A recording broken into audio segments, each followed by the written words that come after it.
Welcome to the AWA podcast. I'm Ginger T. Rex. Today, my guest is Máire O'Donohoe.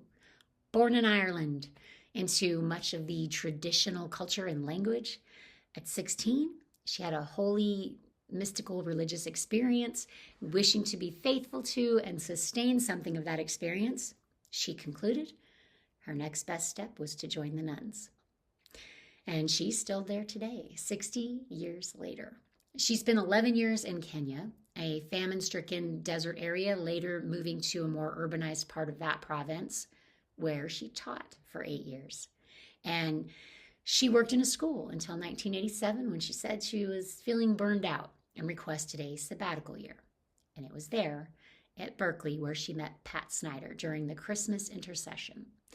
The strand of her involvement in creative writing had begun. Recently, the diocese where she lives has expressed an interest in Máire offering creative writing with a special window on climate change. Today, she lives in Cork, Ireland. The dreamer is still alive and well, and the rebellious child within. Looking back on her 77 years, she says her life has been one worth living. How are you today? Ginger, I'm very well, and it's great to meet you across an ocean and across almost a continent. Thank you very much. I had to get a little tutorial from you before we began on pronouncing your name properly. So, Máire O'Donohoe. Oh, that is just classically pronounced. Thank you. Okay. I live in New Mexico and you're in Ireland, so there was, I was just making sure that I wasn't, rolling my R's or giving some accents where they weren't needed. So I'm glad that I got the pronunciation correct. That's so good. You did truly. Well, thank you for joining me today. I've already done a bit of an introduction to let our audience know a little bit about you, but I think that you would be better at it than I am to tell us more about you and how you got started in Amherst Writers and Artists, or some of your experience, wherever you'd like to begin. Okay, thank you so much, Ginger. I think I would like to begin pretty much at the beginning with my mother, mainly. My mother was born into poverty, but managed to get out of poverty by dint of scholarships to second and third level education. But she never lost the conviction of poor people that the game of life was about survival, and that for that you depended on one another. So she, as a child, she suddenly discovered, I was the second child, she discovered I was a dreamer, and she was afraid I would not survive. So she tried to knock the dreaming out of me, and by tough talk and indeed tough blows from time to time, and I resisted. And my main channel of resistance actually was when I was 7 years old. I emotionally divorced her and said, to myself, you will hear nothing of what's going on for me. And I stuck with that for many years. But because of that experience with my mother, I certainly had an insecurity around, was I lovable? Was I worth anything? And so on. Now, as it happened, I went to boarding school when I was 12. I was there for 5 years, and I got on fine at boarding school, and I enjoyed study and work like that. I've put up my hand there on the screen. That's okay, right. It's a reasonable thing to do. Anyway, I'm a bit mobile when I'm talking, I'm afraid. Anyway, I had a spiritual experience, a profound spiritual experience when I was 16 years old, in which I was encountered by what we sometimes call Holy Mystery, or God. And that had me my feet just took flight for about 6 months, metaphorical feet, obviously, took flight for about 6 months. And then they gradually came back to earth. And but I decided at that time that I had to acknowledge that that had happened in my life, and that I had to look for support among other people who had had similar experiences, with the result that I ended up making a choice to become a nun. So I became a nun age 17, and I'm still a nun. And so I just want to mention that the two things: first of all, my mother; secondly, my becoming a nun; thirdly, I suppose, my being Irish and being strong in the tradition of the language and the culture through my mum again. And so what what I did then, as I joined the nuns, and I got a qualification in history and German as a BA, and a couple of years, and a qualification as a teacher, actually. A couple of years after that, I went to Kenya. I was sent to Kenya, and I lived there for 11 years. And initially, I was in a semi-desert area, and I worked in a nutrition center that we had there. And subsequently, I was a teacher to A-level students and a deputy principal of a school a little bit up the country, which was more urbanized. And that was a wonderful experience in this sense that the youngsters were bright, they were familiar with their own tradition, and they were very curious and interested to learn about the Western tradition. So it was just ideal for being a teacher, just a wonderful experience. So I was there for 11 years, and by the end of that time, I was fairly burnt out. And I've asked my community, which were called the Ursuline community, I asked my community, could I please have a sabbatical year? And they said yes. And they said, what do you want? I said, I'd like to go to Berkeley, California. And I ended up in Berkeley, California that was in the year 88. I think it was 88, yeah. And that was also a completely wonderful experience. I was in the Graduate Theological Union, and I loved it. I just loved the variety. I loved the questioning. I loved the humaneness and all. So I came back then to Ireland after the sabbatical, and I was teaching again for 2 years at more or less the same level. And it was horrendous, pretty much. That's not exaggerating a little bit, but it was a real challenge because the youngsters didn't particularly want to learn what I wanted to teach them. So that was a scalding experience. And then in the following year or two, I did a master's in family counseling, and because I felt the need, more or less for myself anyway, to do it. And I finished that, and then, but during that time, I was also doing teaching pretty much full time. Anyway, I lost my job, which I won't go into now, but I did lose it, and that was a kind of a shocking thing for a nun to do, to lose her job. And so after that, then I began to look, well, where will how will I earn a few shillings for myself and for my community? So I went into music because I had a diploma in music at that stage. And I also went into counseling, and I began creative writing. Oh, I forgot to mention, this was really important. The final year, the year in Berkeley, California, was when I met Pat Schneider. She came over that side during intercession, and Pat had been a student at Pacific School of Religion in Berkeley, and this was, as far as I'm aware, her very first time to return as a staff member. So that was where I met Pat Schneider and got the fire of creative writing within me and her method. And I think I maybe should take that up now, where I started with Pat Schneider. Yeah,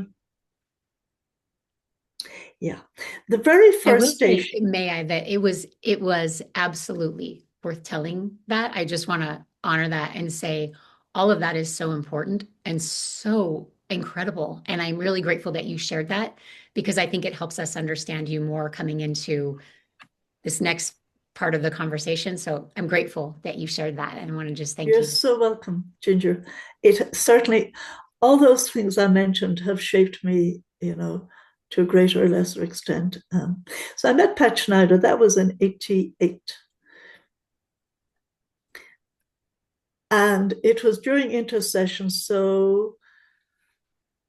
and it was a free course for me. Whatever program I was on, they offered this course freely.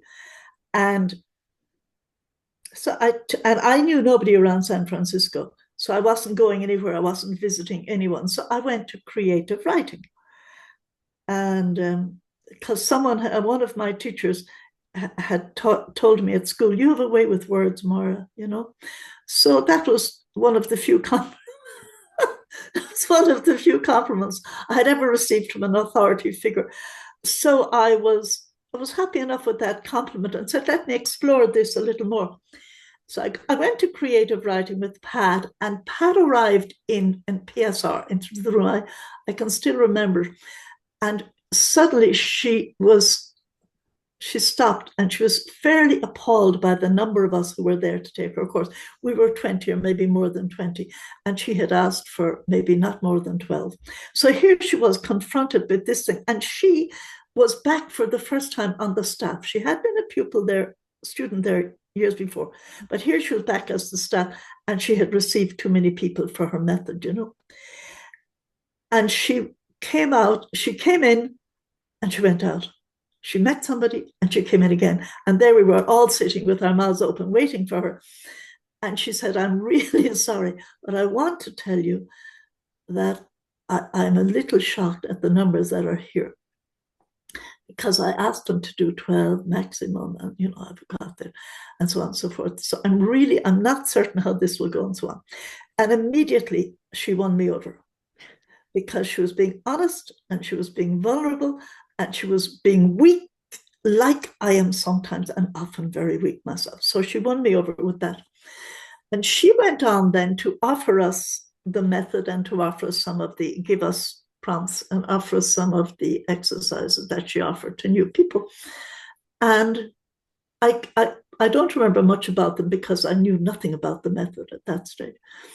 But I do remember that they engaged me and probably other people as well. I felt they were engaging other people as well. And I also learned it was a day or two that workshop continued. I also remember that I learned it was a safe space to say whatever you wanted to say from your now self. And actually, that very first day, at the end of the first session, I did something I normally would not do. I went up to Pat and I said to her, Pat, I want you to know that I know you are anxious about this. I want you to know that I think it's going quite well. So that was me taking a risk with being, I don't know, assertive or whatever. And Pat took it, and it meant a good deal to Pat. And another thing I believe that pretty early on meant a lot to Pat was the fact that I was a nun and an Irish nun, because like yourself, Ginger, her mother had Irish roots and way back. And so anyway, at some stage, and fairly soon in the proceedings, I discovered that she didn't know. She may have asked me, where will I find a lunch in Berkeley? And I said, come up to my apartment and I'll give you a lunch, So that was where we had our first personal chat, and we were happy enough to be chatting with each other. And that ended,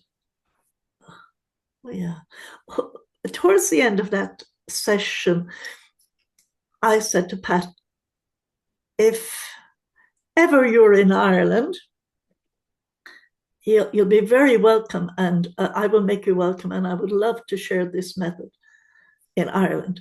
And she says to me, and if ever you're in Massachusetts or if ever you're in Boston, you will be very welcome. So I was going home a year later, in about a year later, and we crossed country by car and we were stopping all over the place. And I had contacted Pat and I said, I am going to be in Massachusetts on such and such a day. Can I visit you in Boston? Oh, wow. And she said to me, I live in Amherst. It's maybe 4 hours. I don't know how many hours it is from Boston, but you are very welcome to stay a couple of days with me. So I went to Pat's house on my way home and I stayed a couple of days with her in her place. And she brought me here and she brought me there. And she was such a beautiful hostess. And she came to Ireland the following year. And then she offered a few series. The following summers, she offered a few series, and I set it up in the convent or in either in the convent school or in a college that we were running not far away called St. Angela's College in Sligo. And so Pat came over, and Pat was a complete hit, as she nearly is everywhere she went.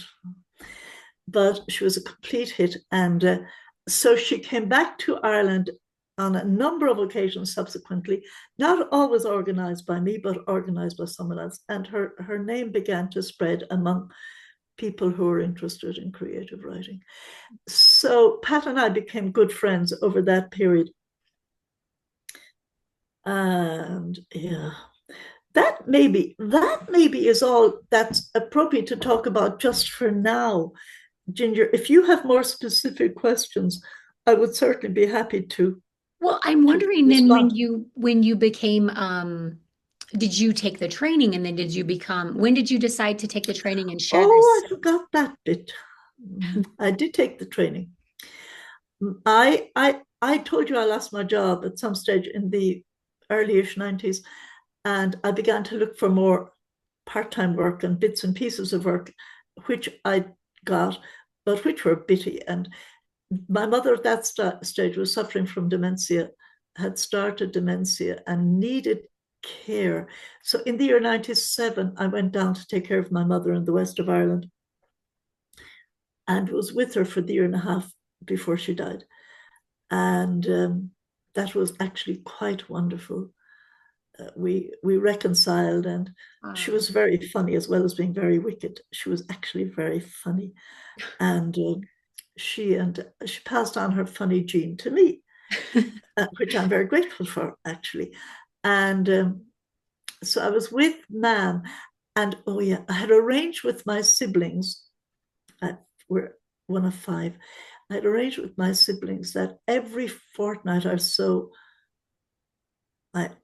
every weekend, I'd get some of them to take care of Nan, and I'd have a break.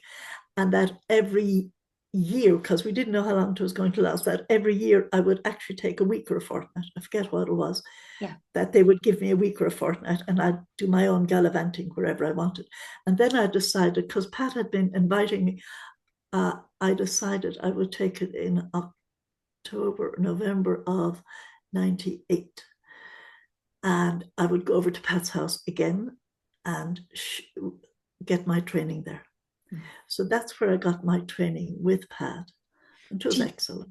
I wonder then you're a creative and you're funny and you have this wonderful voice. And I wonder then if you could describe what was, and this, maybe too personal because I know starting writing is such a personal thing, but do you remember your first experience when you were given a prompt and you wrote? Was that for me, that was a really eye-opening experience because I wrote like I'd never written before in the workshop and I couldn't figure out why, but the method for me gave me this freedom and support at the same time to write like I don't write alone. Like you don't write? Like I can't on my own. I am not able to do it wow. Yeah, in the a method. vacuum. Yeah, the Yeah, the method gave you method. that. Mm-hmm. Yeah, I would have had the same experience because in that first workshop, one of the things I learned pretty quickly is this is safe. You can try anything out, or you can be yourself in any way you want. and it will be affirmed. And the treating everything that was written as fiction was a great freedom. And Pat modeled it, and Pat reminded us if we needed reminding. And she made that very safe. So her own honesty and her own vulnerability inspired mine, always actually, but starting there. And I just relished expressing myself freely and being affirmed in my expression of that. Now, I don't know if I'm actually answering your question there, Ginger. No, Did you you? are. You absolutely are. And now I'm wondering if my math is right. And forgive me, I went to public school in New Mexico, which means I know all my numbers and my colors. But for 30 years then, you have been leading workshops. And I'm assuming that experience made you want to share it, obviously, and Oh, yeah. Oh, yeah. bring that to others. So what are your workshops like? What has your journey as a leader been like? And how do you find opportunities to share? Well, that is quite an interesting question. Um, I have always found the most difficult part of being a creative writing workshop leader is the advertising. And particularly because I have nothing published really, apart from the odd poem here and there. I have no book published, and yeah, so that has been difficult. But my mum died, so when I was minding mum, I wasn't really in a position to offer any creative writing workshops. But after mum's death, which was 1999, I moved a couple of months later here to Cork, which is where I still live. Actually, I've been living in Cork for 25 years now plus. And before that, I never lived anywhere for longer than 7.5 years, because my dad had that kind of a job that had him moving all over the place. So we went wherever he went. And Cork, if I'm right, is like the second largest city in Ireland. It is. You're absolutely correct. It's in the south of the island. Yeah.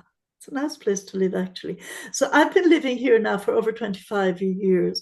And so when I came to be with two elderly sisters who were living in a house alone. And I was the able-bodied, and I don't know what else I was. And both of them had pensions. So I felt, I should go and earn a bit of money. So what I started to earn a bit of money was with my music. I have taught both piano and guitar, and I sing away without any problem. So I offered, then I began to offer creative writing. Was that the first of it? Actually, no, I had offered it in Dublin as well. I don't know why I'm saying that, but I seem to remember having offered it in Dublin as well. Anyway, I began to offer creative writing in my home, and I began to get people that attended the workshop began to say, yeah, it was very interesting and very worthwhile, the method and so on. Mm-hmm. And so that kind of continued, not necessarily as a flood. It was far from a flood, but I advertised it, and people tended to either come back or to tell new people about it. So that was something that kept going. I used to run 2 series a year, one in autumn to winter and one in winter to spring. And then in summer, I would offer 1 or 2 taster days so people would get a sense of the method. So that's what I did, and really did enjoy that. And yeah. So then, what happened then? Oh, yeah. I had to change house about a few years ago because the sisters were rearranging themselves, and I was part of the rearrangement. So I changed house, and I'm living by myself since 2010, when both of our sisters had died. But since I moved here in 2022, I'm also living by myself. And yeah. Now, yeah. And then COVID came. Mhm. And so I began to run a couple of workshops online. So that was my first attempt to run online. And I learned how to handle Zoom, which was great. And and then first, oh yeah, after I moved to my new house here in 23, I think it was, I seem to have discontinued for a while because I didn't know my way around my new place very well. Um, then, oh yeah, I did. I discontinued for the best part of 2 years.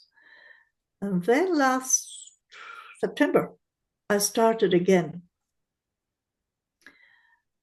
And I ran one here in my home, face to face, and I ran one online.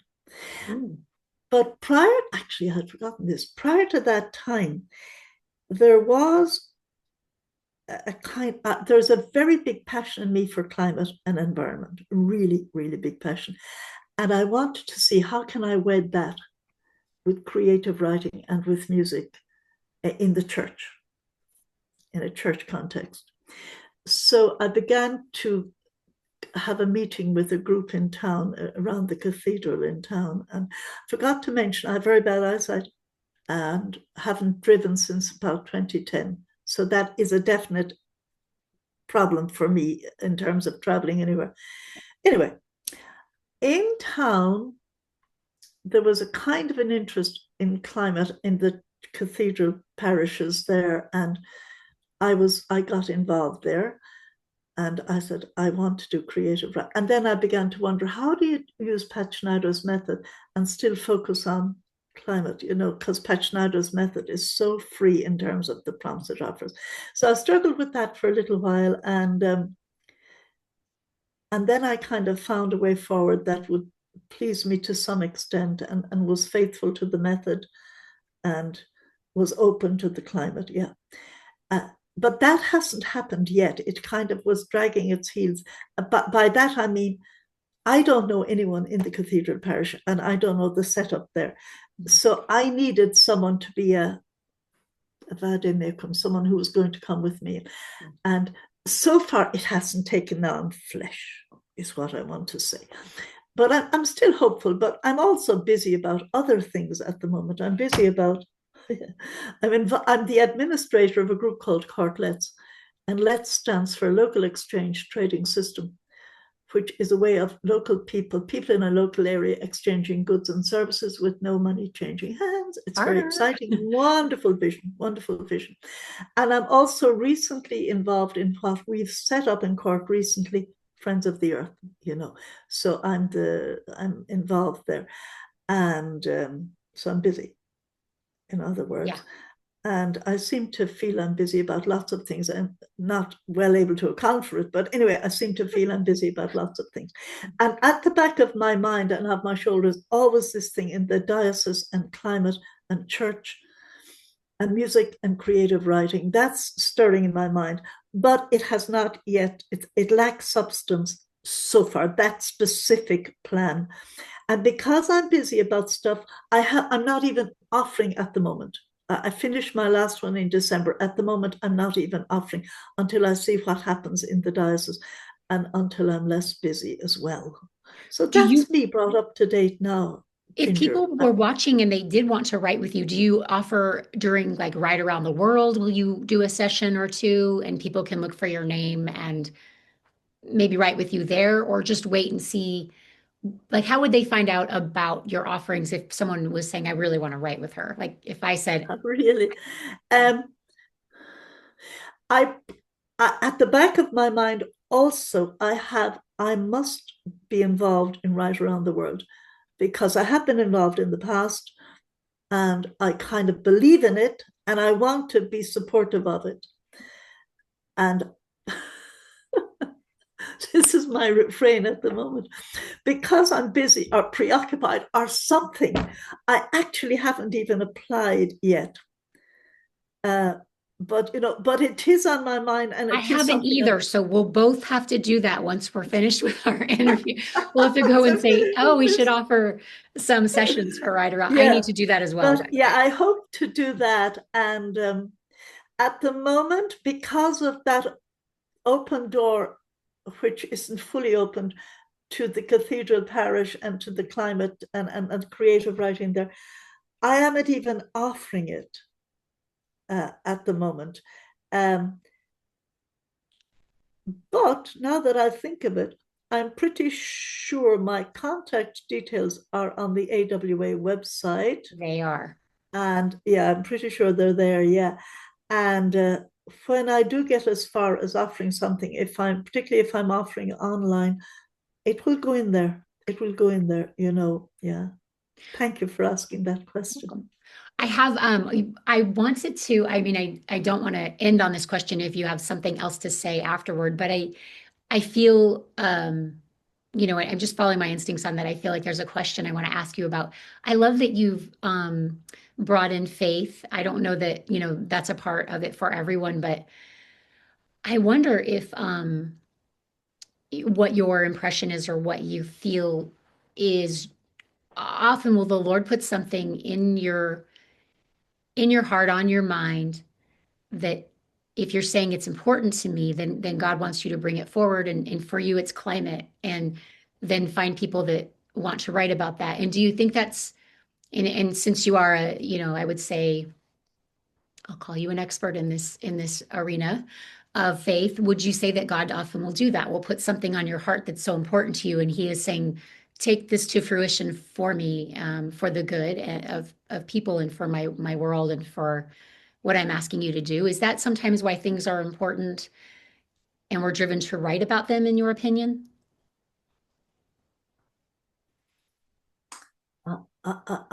I think so. I think so. Because when I look at climate and when I understand climate for what that's worth, when I understand that, yeah, that this earth was given, and not only this earth, but the dinosaurs, Ginger, the dinosaurs, and not only the dinosaurs, but Saturn and Jupiter and all the planets and the universe. Um, as far as I'm concerned, they are sourced in holy mystery. Mm. And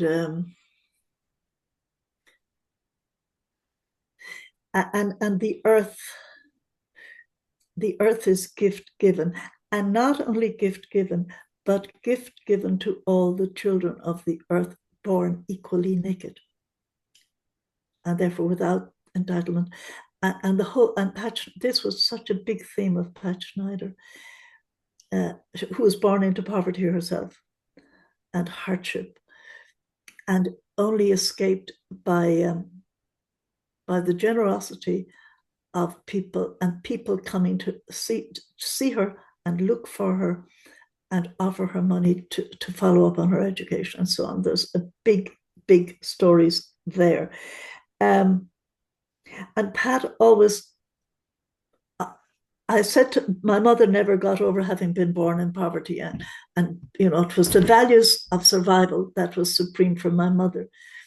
And for Pat, in some sense, she also never got over being born in poverty, in the sense that she saw everyone as needy, everyone as having needs and hurt, but that class made an enormous difference, and money made an enormous difference to how one was free to meet the needs. Yeah. And so she had an enormous heart for people who found themselves in a situation of material poverty. And her method with AWAI, Amherst Rice and Artists Institute, was focused very much on her sisters who were enduring that experience now that she knew so well herself. Um, so, what am I trying to say in all this? Yeah, I do see it as a response to God, now that you have put those response to a call, response to an insight, response to an openness to mystery. Yeah, I do. I don't know if I'm answering your question, but anyway, it's a kind of an attempted answer. You are very good at answering questions, and I feel like you Thank you. you give us a lot to appreciate and think about and reflect on, and I am grateful for that. And I want to give you a moment if there's anything that we missed. I don't want to leave something on the table that you had planned to share or you feel at this point you'd like to share. Is there anything else that you feel we could end with or finish up with? I made a couple of notes and I'm looking at my tablet beside me here. And because I prepared, as I nearly always do, prepared well for this thing. And I'm just trying to see, I'm just trying to, yeah. And this is a kind of a pretty universal statement I'm about to make. And it's pretty much a quotation of Pat Schneider in my words. The world is poorer if we as individuals do not marshal the courage to share our own unique vision, our own unique stories. And this is the power of each one of us. Ours is the choice to use this power toward a better world than the world we were born into. I think her method, Pat's method, is empowering and liberating and affirming. I think it's fantastic. And that vision she had of writing as a tool for empowerment and for community too, actually. Yeah, I think it's wonderful. So that may be all of the main thoughts I had about that. Yeah. I think so too. And that is why I do this work, and I know that's why you do this work. Um, and it's really a beautiful way to put that. And I appreciate your leading us with those words and your voice, because your voice has added to what we needed to understand and hear from that today. And I am grateful. I don't I don't want to end it. If you have something else that you'd like to add, we have time. I would like I I would like to give two little pieces of writing. They're quite short. They're Please both do. poems, actually. Yeah. And if I can find them now on my. But this one is the prompt Pat offered was take the love letters from the bookshelf. That was her prompt. It was in August of 93. And it was when I had just kind of lost my job. And so it was a difficult time for me. So take down the love letters from the bookshelf. Here's my poem. My love letters, take them down. I hoard them still, though lovers have passed on. What song do letters serve, whose melody is sweet, past walking free? What fragile child whose needs they serve? What aching void? What aching void? What me? Each letter is a secret hearth, a touch of paper, real as skin. A pen that traveled, reached. Again, I see the eyes that saw within. Within, where black holes swallow light, and red guts squirm a hollow cry. Love letters paper over cracks, and give me time to learn to die. That's it. Beautiful. A touch of paper, real as skin. Yeah, Wow. thank you. Thank you. Wow. Thank you for sharing that. You're Oh, very welcome, and I'm thank grateful you you for. shared the prompt prior as well. It really is together in tandem, just such a beautiful moment. I can picture that all coming together. Ah, thank you. I have one other, and I even think I have found it. May I read one other for you? Yeah, Please. this is about the earth, Okay. and it is simpler, I suppose, in many ways. It's called Earth and the Artist Self, and it was written June 2008. The earth is lovely. She's in danger. We hold her future in our hands.